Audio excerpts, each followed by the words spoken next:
In China, we love to eat plain white rice. It's a great canvas for a lot of dishes, and even just the rice itself, sometimes it can be a very simple but soothing and satisfying thing. But if you look outside of East Asia, the rest of the world seem to cook their rice a little differently. There's often seasonings or other ingredients, and the rice itself is flavorful and sometimes even a centerpiece. It may be the various ploves from Central Asia or the biryani in the subcontinent or paella in Spain. These dishes, they cook the rice with a bunch of other ingredients instead. So why doesn't Chinese cooking have the same? Well, the answer mostly lies in the rice itself. As for basmati or bomba, they are very forgiving when it comes to water absorption. But for many Chinese or Thai or Japanese rices, you need to be a lot more exact with how much water you use. If you cook them with the method of preparing basmati or bomba, it will easily lead to mushy or undercooked rice. But that doesn't mean that we don't like to flavor our rice. You can, of course, use cooked rice to make some fried rice, or you can mix your rice with some kind of stir fry like 台山油飯. Or you can keep the flavor in liquid form like Hainan chicken rice. But there's also this one wok rice approach in southwest China. It keeps everything in one wok, incorporates other ingredients, flavors the rice, and it does so by using the boil and steam method. So boiling and steam rice is one of the most foolproof way of cooking rice that we talk a lot on this channel. Basically, you parboil the rice and steam it in the steamer till it's done.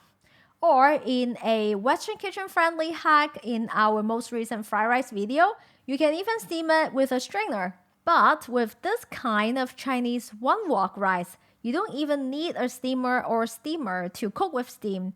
Basically, you just use other ingredients to lift up the rice and let the steam go through. So what you do is basically make a stir fry and then you put the rice over the stir fry ingredients and let the steam come through to cook it.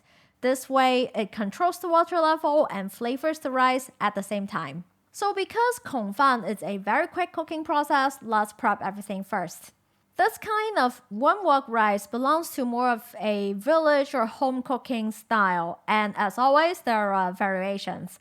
The one that we're making today is the Sichuan style called Kong Fan, which uses potato as the root vegetable, green beans as greens, and la rou smoked pork belly as the meat component. The ratio I use here is 1 part rice, 1 part green beans, 2 parts potato, and a third of a part of la rou.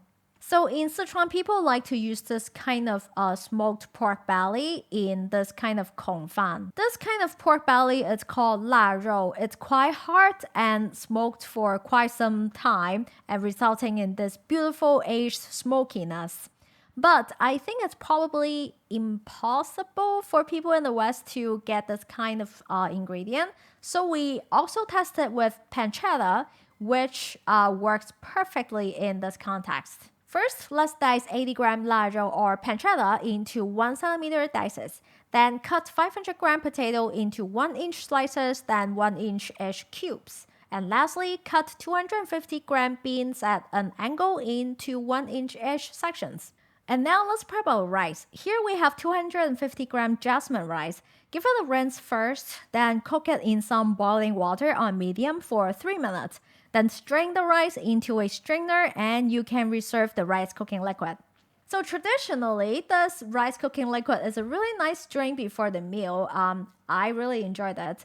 But for this time, I will also use it as the cooking liquid for the next step. And now we can start our one wok rice. First, long yao. Get your wok piping hot, shut off the heat, add in 3 tablespoons oil, lard preferably.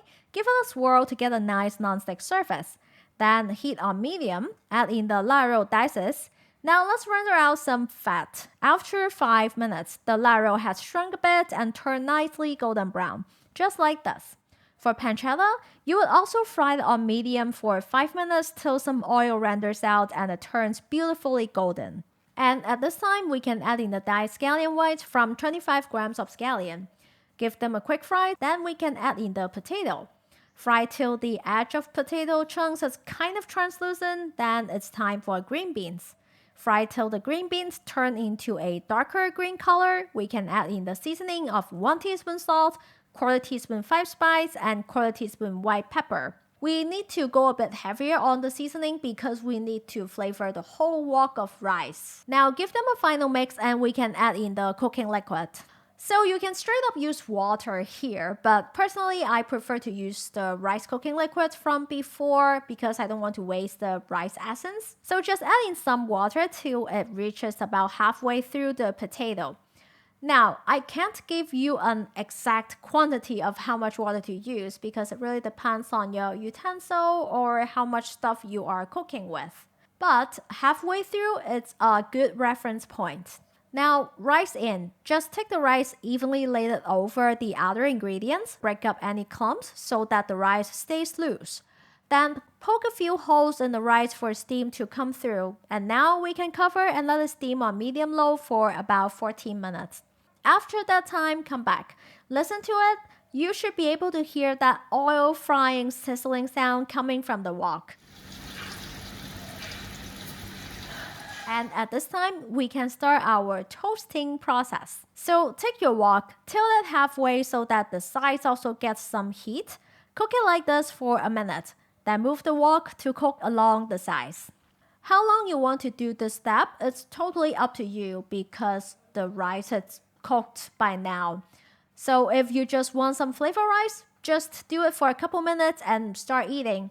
But if you want some golden brown bottom, you can do it for longer. For us, I like to do this step for about 10 to 15 minutes for some lightly brown potato at the bottom. And 15 minutes toasting later, uncover. Sprinkle some scallion greens over the rice, give it a nice mix, and now this very delicious and rustic Sichuan Kong Fan is done.